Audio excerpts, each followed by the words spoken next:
Okay, here's what we got going on. We were fishing the transition, okay? We figured out that at about 16 foot was the hot spot. This is day 2. The weather's breaking a little bit. We're getting a little bit of sun and temperature drops. So what we decided to do is we decided to get in the shanty and just set up. We wasn't even set up. We have already lost like 6 fish.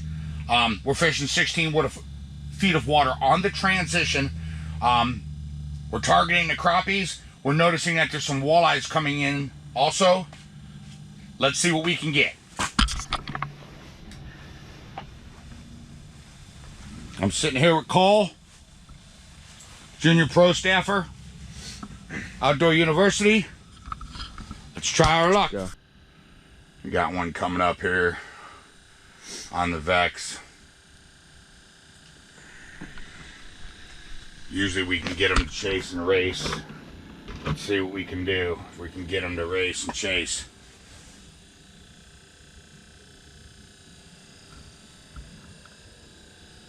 Looks like the storm's easing up a little bit that I was telling you guys about.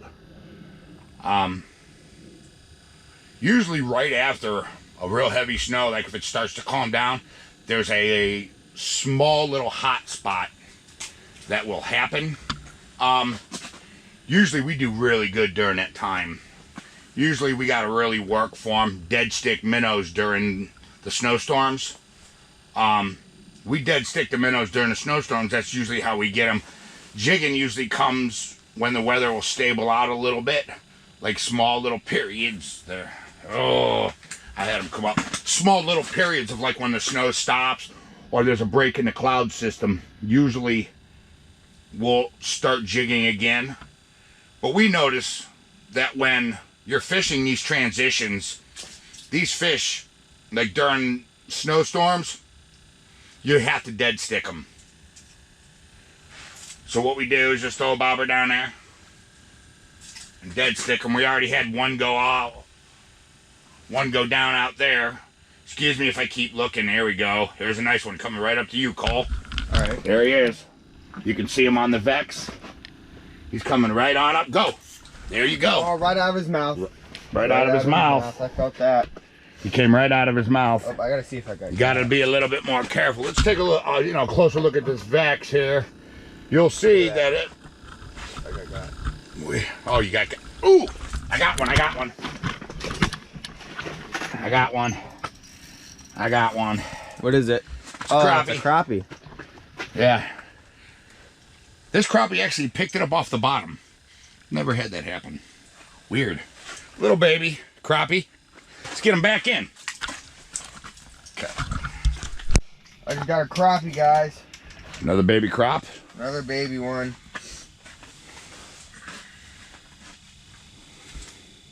I got him on maggots at about 13 foot. We're in about 15 feet of water right now.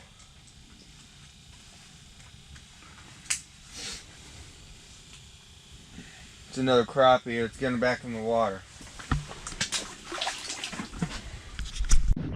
Go.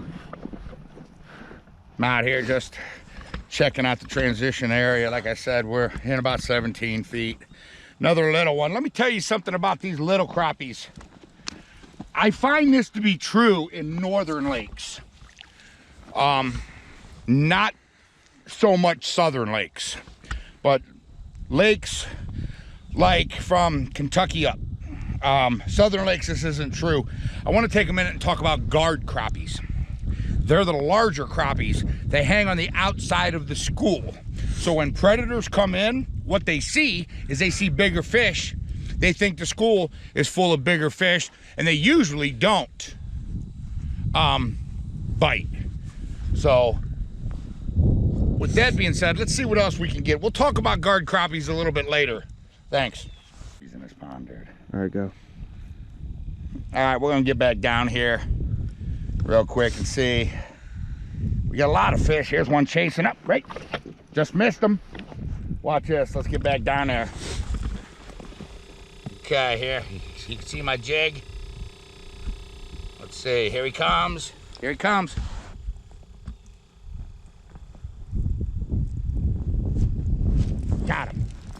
Nice. Got this fish. Custom jiggle stick. We're still using that jiggle stick. Now there's a little nicer fish. So let's get them back down there and see how many more of these crappies we can catch today. GoPro, hurry up. Go. Here he comes. All right, let's zoom in. Let's see if we can get him to come up. I'll pound the bottom sometimes and then I'll move it up off the bottom.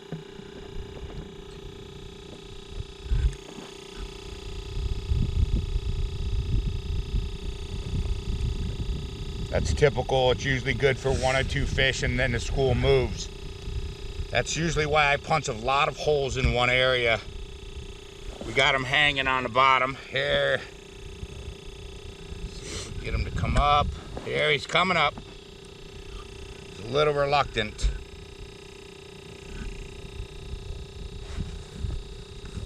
Like I said earlier in the video, we're using a custom jiggle stick today.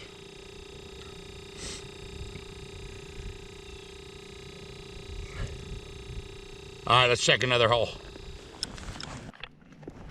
Oh yeah, it's deeper over here. It's a little deeper over here. Okay, it's a little deeper over here. We moved to a hole. We're about 17 after it levels off. I just dropped it in the hole. See what we can get. We instantly coming straight up to it. Raise.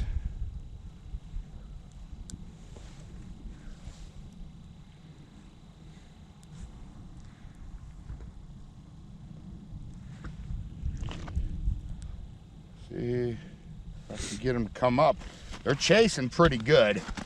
So here's what we'll do. We'll come on down to their level. Let's see what we can do today. Let's see what we got.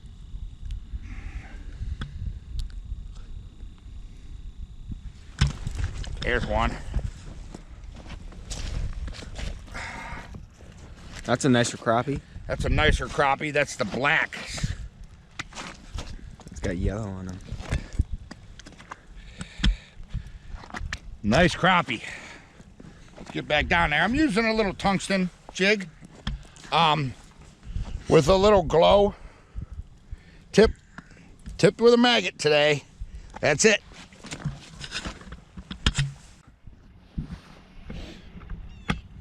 All right, let's talk a little bit more about those guard crappies I was telling you guys about.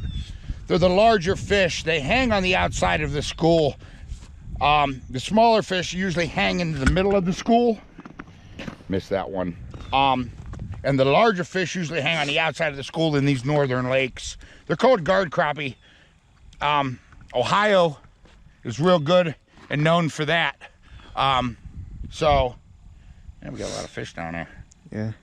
What I usually do is if we start catching a lot of real smaller fish, we'll try moving to the outskirts of the school is what we'll do.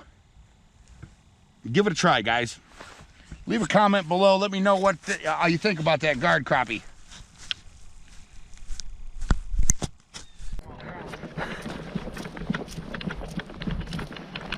Whoa, another small crappie. We're moving further and further outside of the school. Trying to find the larger fish. Let's get back down and see if we can get another one.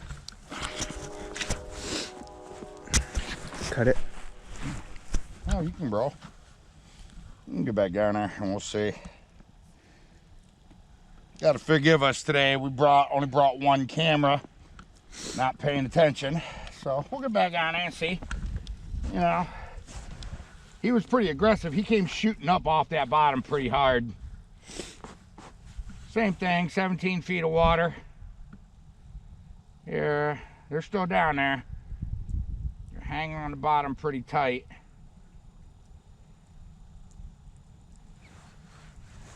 Real hard movements have been scaring them, so we've just been using just real subtle. This custom jiggle stick works pretty good. It's got a lot of give.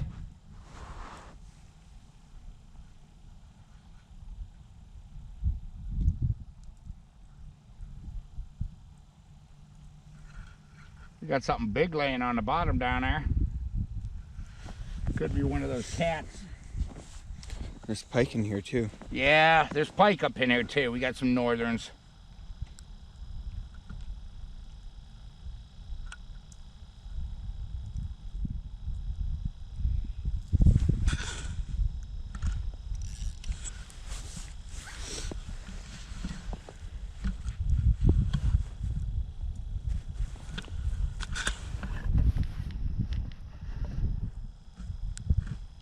All right, no more takers. We're gonna go ahead and we're gonna keep moving out and see a little bit deeper.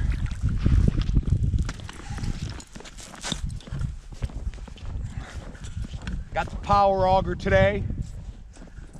I like to use a power auger as much as the next guy does.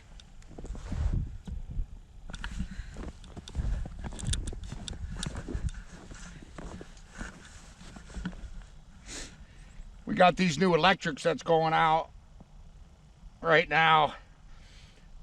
I got nothing against them, but I drill way too many holes for that. We're getting like 50, 60 holes for some of them electric ones, and it just doesn't suit me.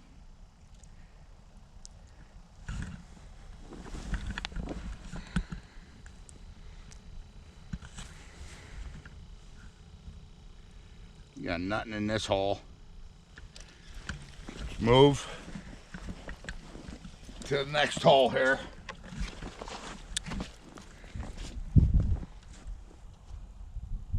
Is that a bobber down? Is that a bobber down over there?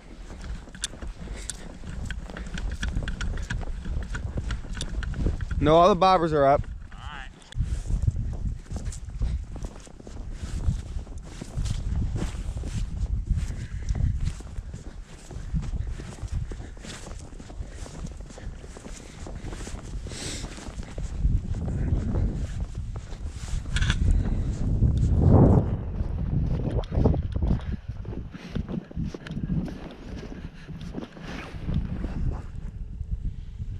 We have a few down there. Looks like small. Might be gills. Yeah, it's probably bluegill down there right now. I don't spend a lot of time on holes. I bump and jump a lot when I'm doing this. Like, we'll fish that whole range of water inside of that bowl. Right now we're trying to target that 17-foot range, and I do a lot of bump and jumping. And the reason why I do that is because I want to find the larger fish in the school. And what will happen is they will school to size. They're a type A schooling fish, which means they school to size.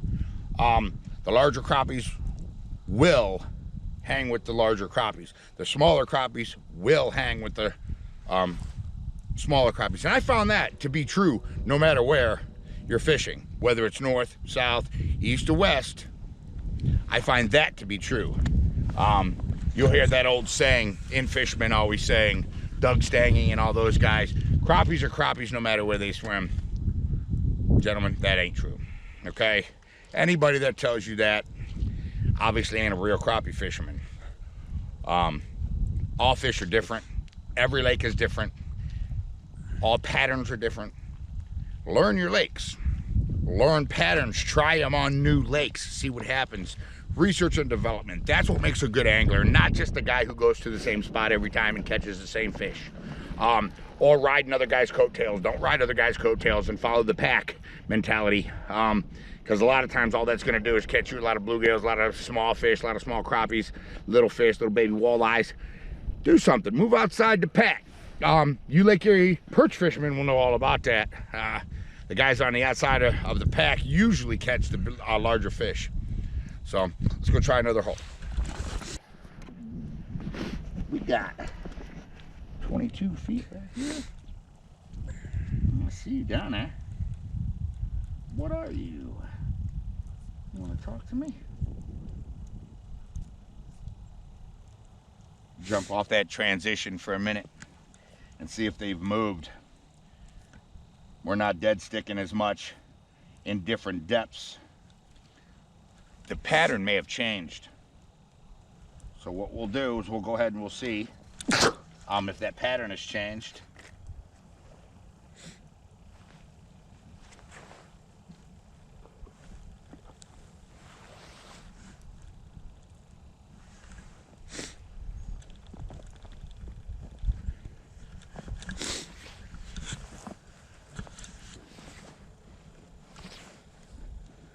This is 22 feet. And I mean, you can see 16 to 22, that's not that, you know, that's a pretty steep transition. Like I said, you know, fishing transitions, I love the fish transitions, especially mid-ice and early. Late ice, I usually find that they usually start to stage right where they're getting ready to spawn. So they'll stage off into the deep areas of the bay or off the mouth of bays. They'll start staging right there because they know spring's coming. So what they'll do is they'll push up into, if there's any existing weeds left or anything like that, they'll push up because the bait fish will push up. Then they'll come back out, hang out in their deep water. Then spawn comes and they don't have a long travel corridor to get there. So watching our bobbers to make sure they're still up. Keep that in mind, gentlemen, you know. Research and development, man. I mean, you know, do your homework. Explore, try new things. Don't be afraid to get skunked, because let me tell you something. There's no such thing as getting skunked. You may go, you may not catch fish. But let me tell you something. You know what you did learn? You learned that there's no fish doing what you're doing in the areas that you were doing it. So you know to apply that next time. Know your surroundings, know your bottom contours, stuff like that. Get to the next hole.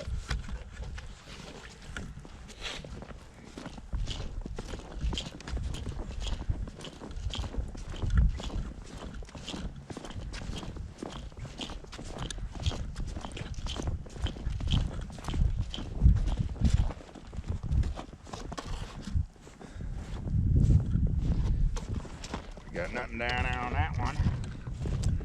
Let's see what we got on this one.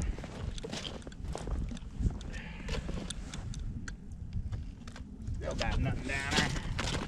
Let's go to this one that I prepared. We're about 50 yards off from the shanty. I prepared this one for our move, just in case we did have to. And we got fish down there. Let's drop it on down there. What's going on.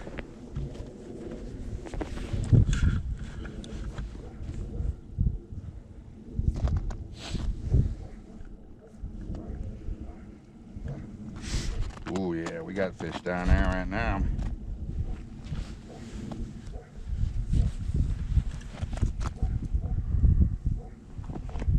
I caught a couple out of this hole already.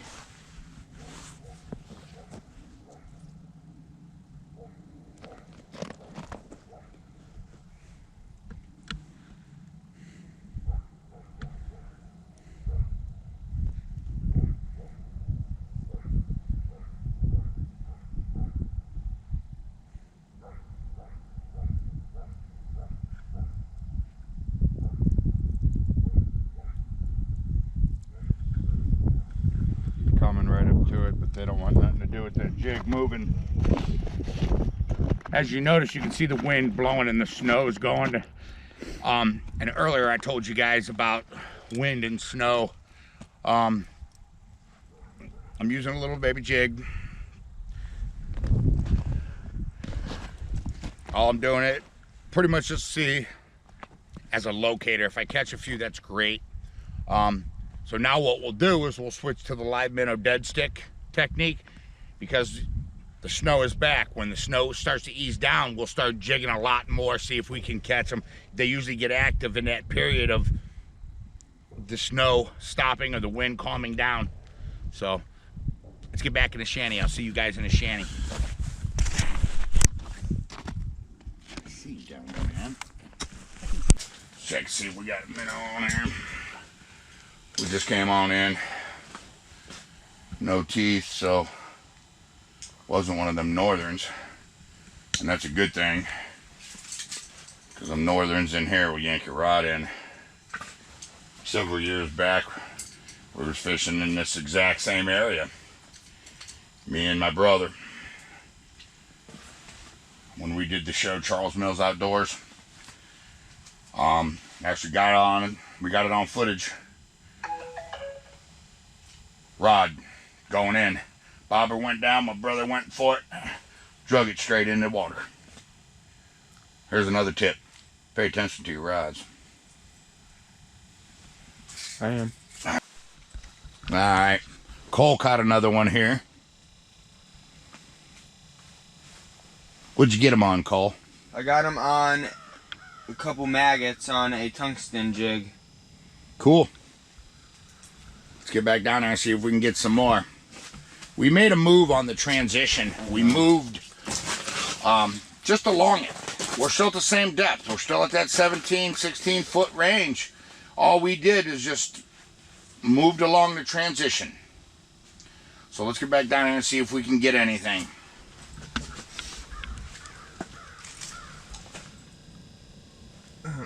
Yeah, dude, this rod was doing all sorts of weird stuff. Did you see it, dude? This rod was spinning around. Got hit on the big rod. All right, go. All right, let's see what he is. What is it? Largemouth. Nice fish. Fishing transitions.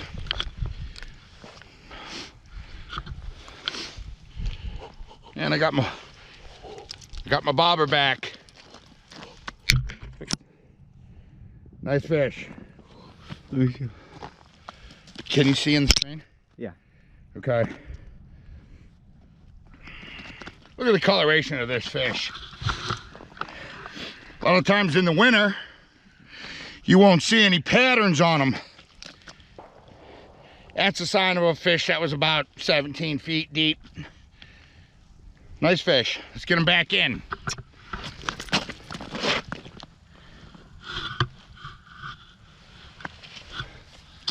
Let's try to get another one, boys.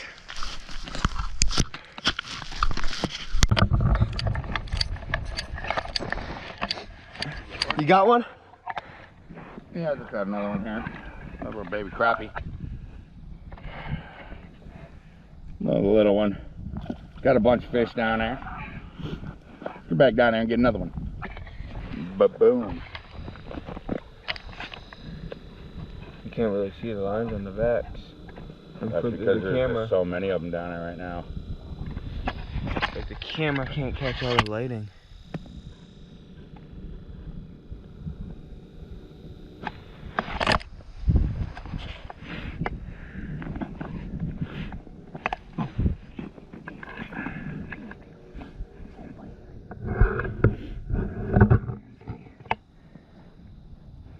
Missed one.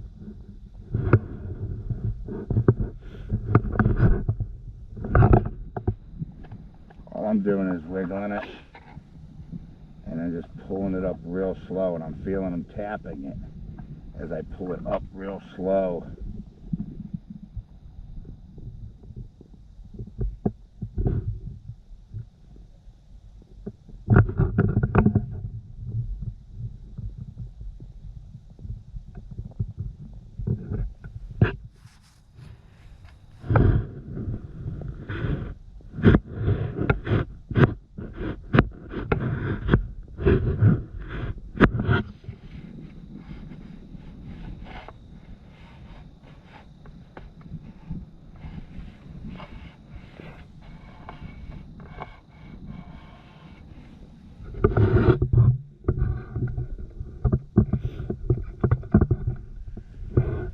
See what's in some of these other holes. All we're doing is moving around the transition.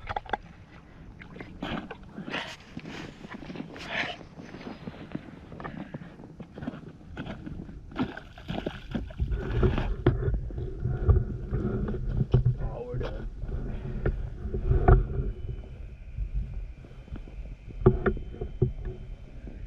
All those bobbers up over there?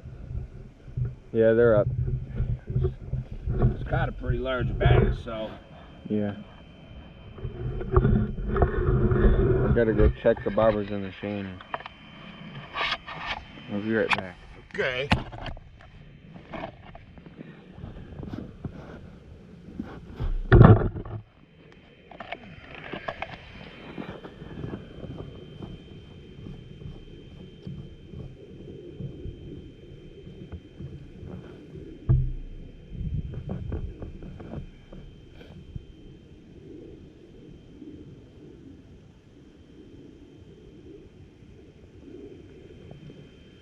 Nothing in this hole. Anything? Go. Anything? What? Nothing? No. Alright. Move to a different hole. See if we can find some fish.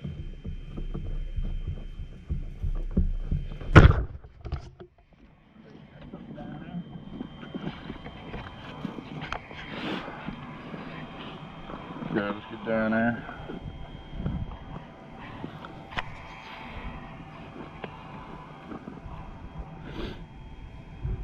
All we're doing is just popping holes. I call it pop and drop. That's all we're doing is just popping holes and dropping down. See what's down there. Breeding a lot of small fish. Really been trying to locate the larger fish. But this school is just so large that's in this bay. This bay is a transitional bowl.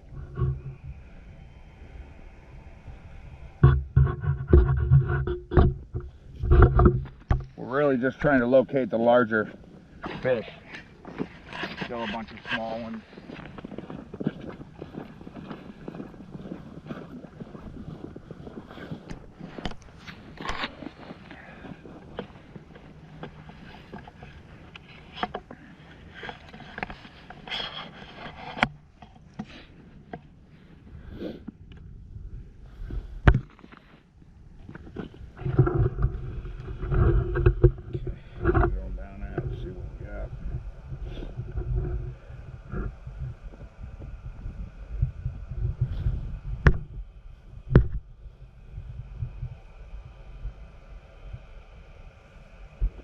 What I like to do is I like to get halfway there real quick, and then I'll try to slow down when you get to them. Don't just drop in on them, you know what I'm saying? Nobody likes somebody busting through the front door.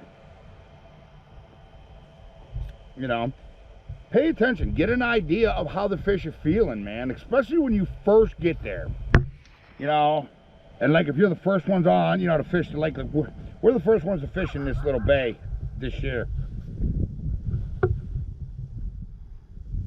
Actually, the first one to fish on this whole entire lake this year. So I like to try to be a little quieter when we drop in on them.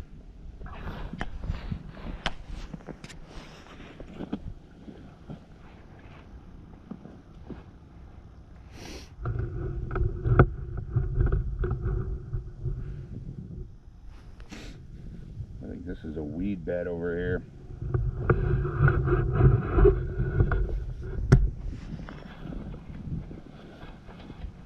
This is definitely a weed bed over here. Weeds.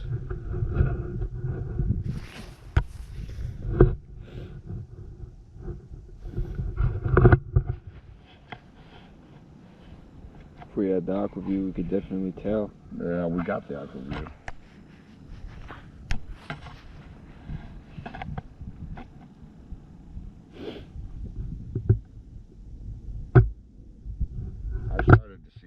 Cover in those other holes. I didn't come over this far.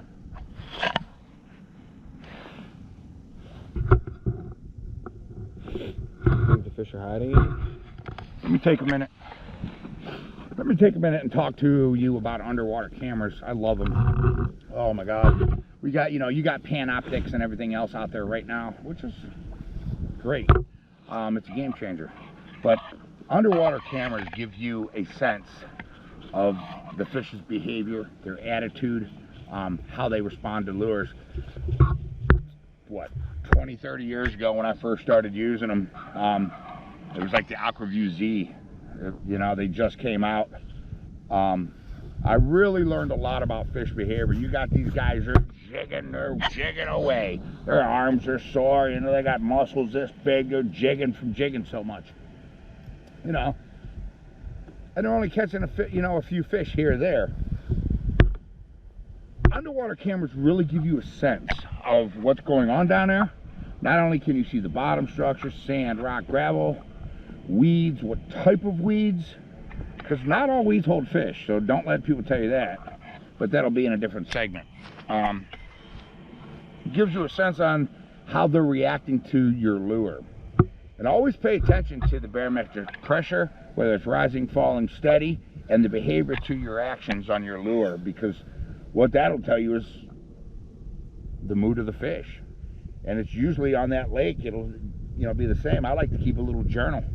And I'll write everything down in the journal on the lake that I'm on. Daytime, barometric pressure, clouds, rain, snow, every aspect. You know what I'm saying? Filming is a real good journal, too. But I like to keep, an eye on all that stuff, because what that does is that gives you a sense of what's going on. Every piece of the puzzle that you can get and put together, every single piece of the puzzle, makes you a better angler. Not only does it make you a better angler, but it gives you more knowledge of the lake that you're on. Because I don't care, you're going to take this transition video and you're going to try it on a lake and you're going to say, but it doesn't work. Listen, these are just general techniques that work to try. They work on a lot of lakes. Every lake has its own pattern, and I don't care what any of these YouTubers or any of these other guys are out there telling you all of this. They're out there telling you all kinds of crazy stuff, that this works on every lake. That's a lie. Any good fisherman or excellent fisherman will tell you that does not apply to every lake. I keep looking over there because I thought I seen one of them bobbers move. All right, but anyways, let's go check a few more holes.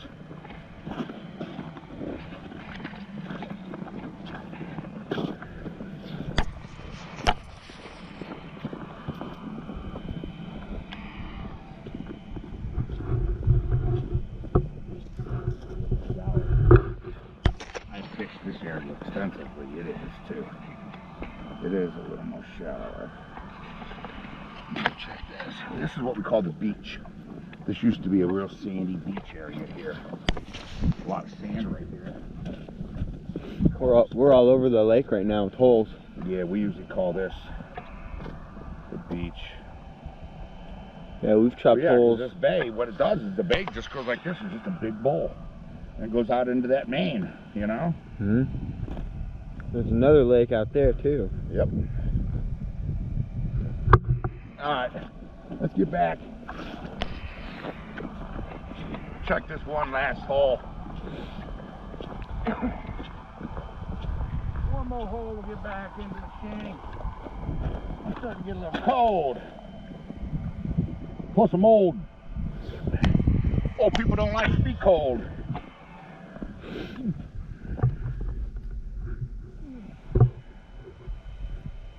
Yeah, let's get back on. Let's get back in the shanty, guys.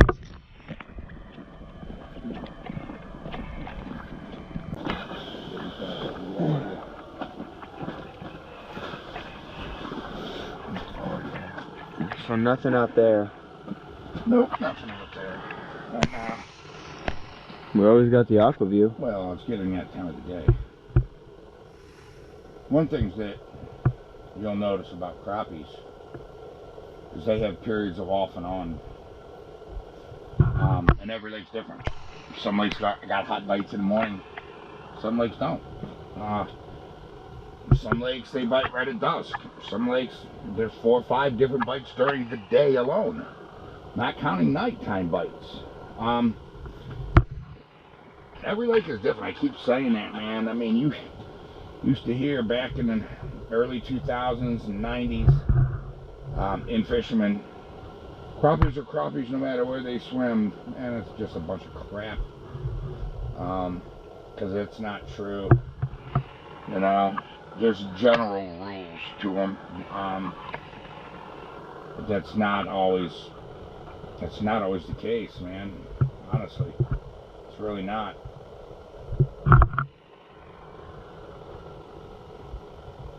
How's that? Up. Come on back.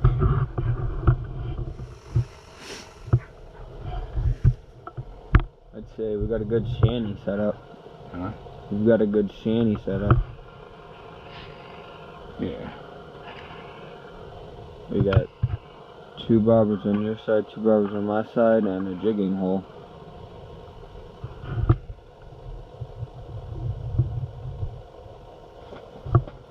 Right there. Yep. Let's get bit, Cole. You better pay attention because that bobber just went down. Oh, oh, oh. There it goes. There he goes with it. So it can come back. There he is.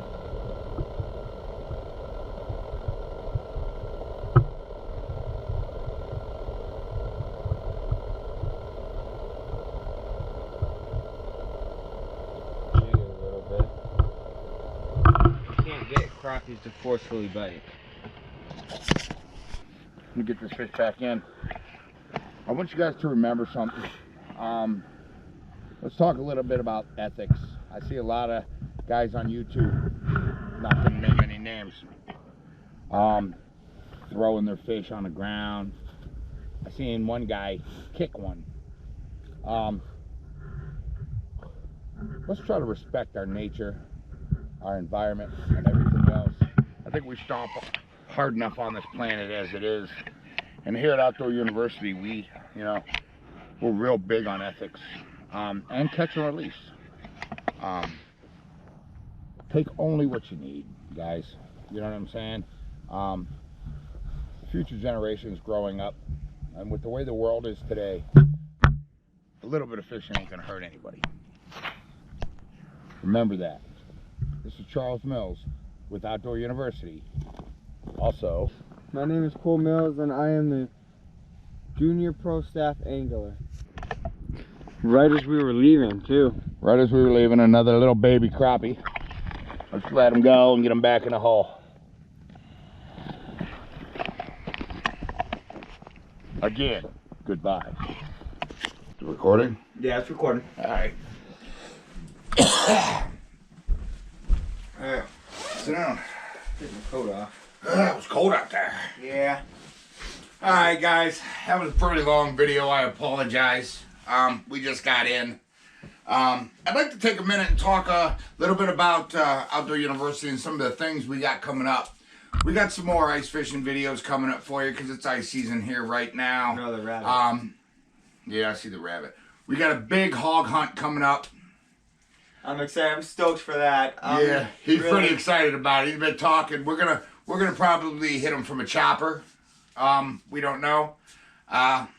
We haven't, really decided. Like I said, if you guys want to see, a lot of hunting videos, please leave a comment below, man. Hit us up.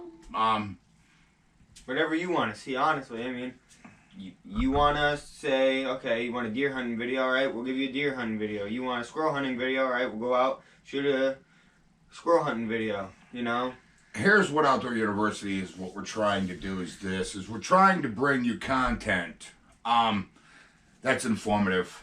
I watch a lot of YouTube videos, and these kids are out there, they're fishing, they're catching videos, they're teaching you nothing. And the things that they are teaching you is full of crap. I'm going to tell you this one more time. I said it all through this video. Every lake is different. Every pattern's different. Not every pattern works on every lake. End of the conversation. Anybody that tells you that, anybody that says I am an ultimate fisherman or I am the best fisherman, they don't know. What's that rabbit doing? Look at that thing. On camera. Thumbs on camera. He stole my mica knives. He stole his candy. He's eating my mica knives. Yeah. Crazy. It just never ends around here. But anyways, these guys, listen. I have over 40 years experience fishing. I fished all over the place. Did a little show years back when I was younger. Fished with some famous people. Fish or not fish. where they swim and they all do the same thing and this and that and whatnot. That's just hogwash, man, as far as I'm concerned. There's general patterns you can try. Research and development, gentlemen, man, let's get out there. Let's share some knowledge. If you'd like to be on Outdoor University and you have a technique that works on your lake, shoot us a video, man. Hit us up. We'll put it in for sure. Yeah, we are looking, for pro staffers. We're growing. This is going to be a brand that you are going to see a lot more of. You just spilled all your Meganikes. I think you just dropped a Meganike in my fender. Yeah. Right in my guitar. Alright, so Tom, you better get down before Mommy gets real mad at you. But like I said, we're gonna grow this brand. You're going to see us a lot. We got a lot of things in the works. We got a lot of videos in the works for you. I got a lot of surprises for you guys. We got a lot of things planned. Let's just say that. We've got, it's like our little special green notebook. If you guys ever watched the movie Waterboy, we write down all of our plays, getting everything together for you basically, and to hit you hard for what you want to watch. Like I said, just leave us a comment below, and just remember, take only what you need. Leave a small footprint. Be easy on God's planet. Spread the love, the joy of the outdoors. We're going to do more than just fishing and hunting videos. We're going to teach, there'll be some survival on this channel. 24-hour challenges? Yeah, there'll be 24-hour challenges. There will be, we have all kinds of things. There's going to be camping segments, reviews on all kinds of gear and stuff like that. Maybe. But we're really directed on more towards behavior, species behavior, stuff like that. Techniques, tricks, tips, just learning things like that, and getting out there, getting the information out there, because there's not a lot of information, and I've just had enough of it, man. For years, fishermen are tight-lipped. Let me tell you something. I'll tell you anything I know. I'll tell you where my best crappie spot is. I'll tell you where my biggest catfish hole is. I'll tell you where the big deers live. All you got to do is ask. Once again, I'm Charles Mills for Outdoor University. And I'm Cole Mills from Outdoor University. God bless, and have a good day.